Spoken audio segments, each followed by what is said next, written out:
Alan Reed stood outside the house, holding his camera like a weapon. His boots sank into the soft mud of the overgrown path. The trees around him whispered like they knew something. The house loomed in front of him, 3 stories of rotting wood and broken windows. It was quiet. Too quiet. He pressed record. Day 1, he whispered into the camera. Documentary footage, Fair Lake Project. Subject, the Marrow House allegedly haunted, abandoned since 1966. Locals say it screams at night. The wind blew harder, almost like the house exhaled. Alan didn't believe in ghosts. He believed in stories, and this house had one. A fire in the basement. 3 children dead. The mother vanished. No one ever bought it. Locals called it the house that screams at night. Every few months, someone would hear cries, even though the place was empty. Alan opened the front door. It wasn't locked. It moaned. Inside, it smelled like damp earth and old wood. Dust danced in the light from his flashlight. He stepped inside. Jesus, he muttered. Creepy, but perfect. He set up camp in the living room. Camera, batteries, sleeping bag. He left one camera rolling by the staircase. Midnight came. That's when he heard it. A scream. From upstairs. High-pitched. Human. Female. Alan jumped up, knocking over his water bottle. His hand shook as he grabbed the camera. Hello, he called. Who's there? No answer. Just the wind outside. But this scream, it hadn't come from outside. It came from inside the house. He crept up the stairs, each step creaking louder than the last. The hallway was colder. He opened the first bedroom door, empty.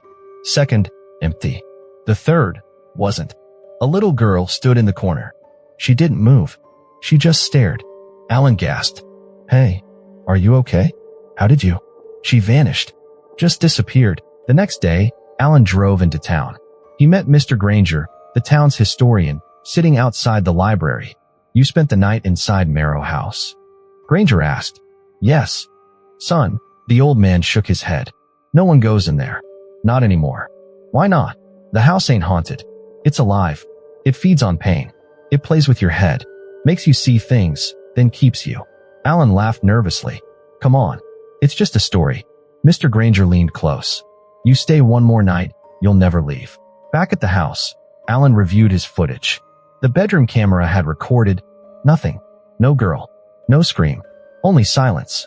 But then he noticed something else. At exactly 3:13 a.m., the camera in the living room shook violently, then cut out. Alan frowned. He hadn't touched it. That night, he kept every light on. Slept with the flashlight in hand. At 3:13, the house screamed again. This time, it didn't stop.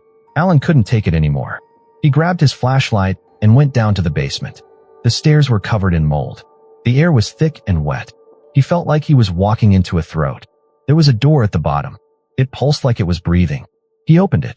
Inside was a small room, black walls, and dozens of drawings. Children's drawings. Every one of them showed the same thing.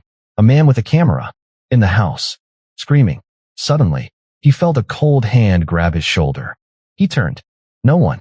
But behind him, the door had closed. Locked. Alan banged on it, screamed, kicked. Then, the room whispered. You're part of the house now. Voices from every corner. Laughs. Whispers. His brother's voice. His dead brother's voice. You left me, Alan. Now you'll stay. The walls began to close in. Literally. Weeks later, hikers found Alan's camera outside the house, buried in the dirt. The last video showed Alan standing in the hallway, talking to someone unseen. Then he said, I understand now. The house doesn't scream. It feeds.